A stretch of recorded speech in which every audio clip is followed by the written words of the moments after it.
আপনি কি কখনো একটা জিনিস খুব শান্ত হয়ে ভেবে দেখেছেন? আইপিএল ফাইনালে যে দলটা চ্যাম্পিয়ন হয় তারা পায় মাত্র 20 কোটি টাকা, আর যে রানার্স আপ হয় সে পায় 13 কোটি টাকা। এই পুরো টুর্নামেন্ট জেতার জন্য একটা দলের প্রাইজ মানি মাত্র 20 কোটি, কিন্তু নিলামের টেবিলে যখন কেকেআর মিচেল স্টার্ককে 24 কোটি 75 লক্ষ টাকায় কেনে, কিংবা সানরাইজার্স হায়দ্রাবাদ প্যাট কামিন্সকে 20.5 কোটি টাকায় কেনে, তখন কি আপনার হিসাবটা মেলাতে একটু অদ্ভুত লাগে না? যে টুর্নামেন্ট জিতেই পাওয়া যায় 20 কোটি টাকা, সেখানে শুধুমাত্র একজন বোলারকে কেনা হচ্ছে প্রায় 25 কোটি টাকায়। একটা দলে তো আরও 25 জন প্লেয়ার থাকে, তাদের বেতন আছে, 5 স্টার হোটেলের ভাড়া আছে, চার্টার্ড ফ্লাইটের খরচ আছে। সব মিলিয়ে একটা ফ্র্যাঞ্চাইজি প্রতি বছর খরচ 100 থেকে 120 কোটি টাকার উপরে। তাহলে চ্যাম্পিয়ন হয়েও যদি মাত্র 20 কোটি টাকা আসে, তবে এই দলগুলো বছরের পর বছর ধরে কোটি কোটি টাকা খরচ করছে কেন? এরা কি পাগল, নাকি এরা নিজেদের বাবার পকেটের টাকা উড়িয়ে সমাজসেবা করছে? উত্তরটা হলো, এরা কেউ পাগল নয়, আর সমাজসেবা তো প্রশ্নই ওঠে না। এরা হলো কর্পোরেট দুনিয়ার সবচেয়ে ধূর্ত, সবচেয়ে বুদ্ধিমান এবং সবচেয়ে নিখুঁত হিসাবরক্ষক হাঙর। আজ আপনি এমন এক গভীর কর্পোরেট রহস্যের ভেতরে প্রবেশ করতে চলেছেন, যা শোনার পর আপনারা কোনোদিন সাধারণ চোখে ক্রিকেট খেলা দেখতে পারবেন না। আপনি বুঝতে পারবেন আপনি এত বছর ধরে ক্রিকেট দেখছেন না, আপনি আসলে বিশ্বের অন্যতম সেরা নিষ্ঠুর একটি বিজনেস মেশিনের কাঁচামাল হিসেবে ব্যবহৃত হচ্ছেন। শুরু করা যাক সবচেয়ে বড় টাকার খনি দিয়ে। কর্পোরেট দুনিয়ায় একে বলা হয় সেন্ট্রাল রেভিনিউ পুল। আইপিএলের আয়ের 80% আসে এখান থেকে, আর এই আয়টা আসে সরাসরি আপনার চোখ থেকে। হ্যাঁ, ঠিকই শুনছেন, 2023 থেকে 2027 এই 5 বছরের জন্য আইপিএল টিভিতে এবং মোবাইলে দেখানোর জন্য কত টাকায় বিক্রি হয়েছে জানেন? 48,390 কোটি টাকা। মুকেশ আম্বানির ভায়াকম এবং ডিজনি স্টার মিলে এই অবিশ্বাস্য অঙ্কের টাকা বিসিসিআইকে দিয়েছে। হিসাবটা একটু গভীরে গিয়ে দেখে আসুন। আইপিএলে এক মরশুমে ম্যাচ হয় 74টি। 48,390 কোটিকে 5 দিয়ে ভাগ করলে প্রতি বছর প্রায় 9,678 কোটি টাকা। অর্থাৎ টিভিতে খেলা দেখানোর অধিকার বিক্রি করেই প্রতি ম্যাচের জন্য আয় হচ্ছে 130 কোটি টাকার বেশি। একটা টি20 ম্যাচে বল হয় 240টি। তার মানে বোলার যখন রান আপ নিয়ে দৌড়ে এসে একটা লিগ্যাল ডেলিভারি করে, ওই কয়েক সেকেন্ডের মধ্যেই 54 লক্ষ টাকার ব্যবসা হয়ে যায়। চোখের পলক ফেলার আগেই 54 লক্ষ টাকার লেনদেন শেষ। এখন আপনার মনে হতে পারে, এই বিশাল আয়ের পুরোটাই কি বিসিসিআইয়ের পকেটে যায়? এখানেই লুকিয়ে আছে মাস্টার স্ট্রোক। বিসিসিআই এই আয়ের 50% নিজের কাছে রাখে, আর 50% সমান ভাগে ভাগ করে দেয় 10টি ফ্র্যাঞ্চাইজির মধ্যে। তার মানে দাঁড়ালো, মাঠে নেমে একটা ম্যাচ না জিতেও শুধু টিভির সত্ত্ব থেকেই প্রত্যেকটা দল প্রতি বছর চোখ বুজে পেয়ে যায় 400 থেকে 500 কোটি টাকা। একটু আগে আমরা হিসাব করেছিলাম একটা দলের মোট খরচ 120 কোটি, আর টুর্নামেন্ট শুরুর আগেই তাদের অ্যাকাউন্টে ঢুকে যাচ্ছে 400 কোটির বেশি। অর্থাৎ টুর্নামেন্ট শুরুর আগেই প্রত্যেকটা দল লালে লাল। তাদের আসল খরচ উঠে গিয়ে পকেটে ঢুকে যাচ্ছে প্রায় 300 কোটির প্রফিট। আপনি হয়তো ভাবছেন এটাই শেষ চমক, কিন্তু বিশ্বাস করুন, আসল টাকার খেলা তো এখন শুরুই হয়নি।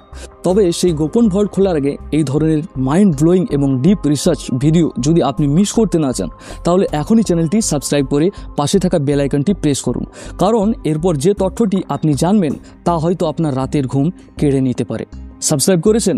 চলুন এবার প্রবেশ করি দ্বিতীয় রহস্যে।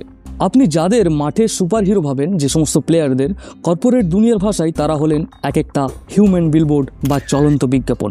হ্যাঁ, ঠিকই শুনেছেন। খেলোয়াড়রা যখন মাঠে নামে, তাদের জার্সিতে মোট 6টি করে স্পন্সরশিপের জায়গা থাকে। বুকের সামনে, পিঠের পেছনে, ডান হাতে, বাঁ হাতে, হেলমেটে এবং প্যান্টে। বুকের সামনে নিজেদের লোগো বসানোর জন্য কোম্পানিগুলো দলগুলোকে প্রায় 25 থেকে 30 কোটি টাকা অফার করে। পিঠের পেছনের জায়গার দাম 15 থেকে 20 কোটি টাকা। এমনকি হেলমেটের পাশে বা প্যান্টের ছোট্ট একটা লোগো বসাতেও 5 থেকে 7 কোটি টাকা দিতে হয়। এই যে আপনারা টিভির পর্দায় দেখেন টাটা আইপিএল, সিয়েটার strategic time out, RuPay on the go 4, yes bank, maximum, এগুলো কি শুধু নাম? না, এগুলো এক একটা সাইকোলজিক্যাল হ্যাক। একে বলা হয় নিউরো মার্কেটিং। ভাবুন, মহেন্দ্র সিং ধোনি যখন শেষ বলে ছক্কা মেরে ম্যাচ জেতায়, তখন আপনার ব্রেনে ডোপামিন রিলিজ হয়, আপনি আনন্দে লাফিয়ে ওঠেন। আর ঠিক সেই সময়ে চরম উত্তেজনার মুহূর্তেই টিভির স্ক্রিনে ভেসে আসে একটা কোম্পানির লোগো। এই কোম্পানিগুলো কোটি কোটি টাকা দেয় শুধুমাত্র এই কারণে, যাতে আপনার ব্রেন ধোনির ছক্কার আনন্দটাকে ওই কোম্পানির লোগোর সাথে মিলে ফেলে। আপনি অবচেতনভাবেই এই কোম্পানির প্রেমে পড়ে যান। শুধু স্পন্সরশিপ আর জার্সির লোগো বিক্রি করে একটা দল মরশুমে 80 থেকে 100 কোটি টাকা আয় করে। মাঠে আম্পায়ারের বুক থেকে শুরু করে বাউন্ডারির দড়ি, এমনকি যে স্টাম্পগুলো ব্যবহার হয় সব কিছুই বিক্রি হয়। গল্প এখানেই শেষ নেই, এবার আসুন লোকাল রেভিনিউ বা টিকিট বিক্রির হিসেবে। ইডেন গার্ডেন্স বা চিন্নাস্বামীর মতো স্টেডিয়ামে বসে যে টিকিট কেটে আপনি খেলা দেখেন, তার 80% টাকা সরাসরি পায় হোম টিম। আর স্টেডিয়ামের ভেতরে 3 গুণ দামে যে জলের বোতল বা খাবার আপনি কেনেন, তার একটা মোটা পার্সেন্টেজও ঢোকে মালিকের অ্যাকাউন্টে। এর সাথে আছে কোটি টাকার অফিসিয়াল জার্সি, ক্যাপ, মার্চেন্ডাইজ বিক্রি, সব মিলিয়ে আরও প্রায় 50 কোটি টাকার ব্যবসা। কিন্তু এর যাতেও একটা ভয়ঙ্কর বুদ্ধিমত্তার খেলা আছে, যাকে বলা হয় ভ্যালুয়েশন গেম বা ব্র্যান্ড ভ্যালু। এটাই ফ্র্যাঞ্চাইজি মালিকদের আসল উদ্দেশ্য। 2008 সালে যখন আইপিএল শুরু হয়, তখন মুম্বাই ইন্ডিয়ান্স, চেন্নাই বা কেকেআরের মতো দলগুলোকে কেনা হয়েছিল 400 থেকে 500 কোটি টাকায়। আর আজ এই দলগুলোর এক একটা দাম জানেন? আপনি শুনলে আটকে উঠবেন। আজ যদি শাহরুখ খান তার দল কেকেআরকে বিক্রি করতে চান, তবে তার ভ্যালুয়েশন দাঁড়াবে প্রায় $1.1 বিলিয়ন বা প্রায় 9,000 কোটি টাকারও বেশি। অর্থাৎ মালিকরা প্রতি বছর 300 থেকে 400 কোটি টাকার যে ক্যাশ প্রফিট পকেটে ভরছেন, সেটা তো আছেই, তার পাশাপাশি তাদের কোম্পানির মোট ভ্যালু গত 15 বছরে জ্যামিতিক হারে বেড়ে 20 গুণ হয়েছে। এমন একটা ইনভেস্টমেন্ট যেখানে লস হওয়ার কোনো সুযোগই নেই। আপনার কি মনে হয় প্লেয়াররা ইনজুরিতে পড়লে মালিকদের লোকসান হয়? একেবারেই না। বিসিসিআই এখানে একটা মাস্টার মাইন্ডের মতো ইন্স্যুরেন্স সিস্টেম তৈরি করে রেখেছে। কোনো দামি প্লেয়ার যদি ইনজুরিতে পড়ে, পুরো সিজন খেলতে না পারে, তবে ফ্র্যাঞ্চাইজি তার চুক্তির পুরো টাকা নিজের পকেট থেকে দিতে হয় না। ইন্স্যুরেন্স কোম্পানি সেই টাকা কভার করে দেয়। অর্থাৎ এটা মালিকদের জন্য জিরো রিস্ক আর ম্যাক্সিমাম প্রফিটের একটা নিখুঁত ফান্ড। এমনকি আইপিএলের মেগা অকশন বা নিলাম, এটাও কোনো সাধারণ খেলোয়াড় কেনার জায়গা নয়। আপনি খেয়াল করে দেখবেন, অকশনটাকেও টিভিতে লাইভ দেখানো হয়, আর সেখানেও কোটি কোটি টাকার স্পন্সরশিপ থাকে। অর্থাৎ মালিকরা যে মিটিংয়ে বসে বাজার থেকে প্লেয়ার কিনছে, সেই মিটিংটা টিভিতে দেখিয়েও তারা টাকা কামাচ্ছে। পৃথিবীর আর কোনো বিজনেসে এমন অদ্ভুত এবং নিখুঁত ম্যাট্রিক্স আছে বলে আমার মনে হয় না। সত্যি বলতে কি, আইপিএল কোনো ক্রিকেট টুর্নামেন্টই নয়, এটা হলো 2 মাসের একটা নিখুঁত রিয়েলিটি শো, একটা কর্পোরেট মেলা, যেখানে 4, ছক্কা, উইকেট, ক্যাচ, আম্পায়ারের সিদ্ধান্ত, চিয়ার লিডারের নাচ, এগুলো সবই ওই মেগা শোয়ের এক একটা সাজানো দৃশ্য মাত্র। আসলে এখানে আসল প্রোডাক্ট ক্রিকেট নয়, এখানে আসল প্রোডাক্ট কে?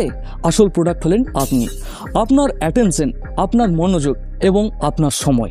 আজকের 21 শতকে ডেটা ও অ্যাটেনশনই হলো সবচেয়ে দামি কারেন্সি। আপনি যত বেশি সময় টিভির স্ক্রিনে বা মোবাইলে চোখ আটকে রাখবেন, স্পন্সরদের বিজ্ঞাপনের দাম তত বাড়বে, ব্রডকাস্টদের পকেট তত ভারী হবে, আর ফ্র্যাঞ্চাইজি মালিকদের ব্যালেন্স শিটে ততগুলো শূন্য যোগ হবে। আপনার আবেগকে পুঁজি করে এই হাজার হাজার কোটি টাকার সাম্রাজ্য গড়ে উঠেছে।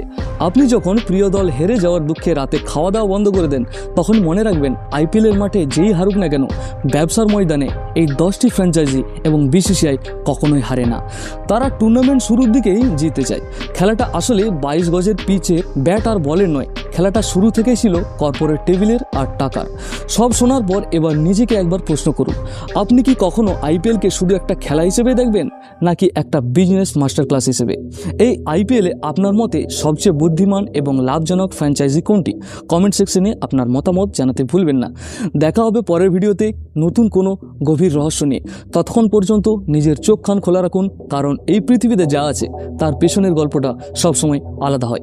আর চ্যানেলে নতুন হলে অবশ্যই চ্যানেলটা সাবস্ক্রাইব করে পাশে থাকা বেল আইকনটি প্রেস করবেন। দেখছিলেন ফ্যাক্টোভার্স বাংলা।